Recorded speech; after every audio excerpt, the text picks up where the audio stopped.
देखा देखा देखली देखाली देखाली बुनु के गले राखी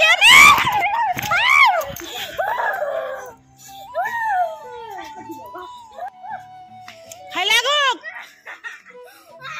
तो रोज दिन हमारा ছেলে এইভাবে জেদ করে বলো তো কি করি মানে কিছু করার নেই কারণ ছোট থেকে ওষুধ খেতে খেতে এমন হয়ে গেছে সেটা তোমাদের বলে বোঝাতে পারবো না মানে প্রত্যেক দিন এরকম জেদ কাকে মারবে কাকে ধরবে আর যখন যেটা বলবে সেটা করে দিতেই হবে আর এমনি তো কিছু করতেই পারে না সেটা আর কি বলবো বলো তো তো এই দেখো সব ঢেলে ছুঁড়ে ফেলে দিল মানে একটু মার দিলে আরও জেদটা বাড়ে তো জানি না কেন এরকম তো ফ্রেন্ডস মানে ভাবলাম যে একটু তোমাদের সঙ্গে শেয়ার করলাম তো ভালো দেখ ধরো ধরো ধরো ধরো ধরো ধরো দাঁড়াও নামাই দিয়ে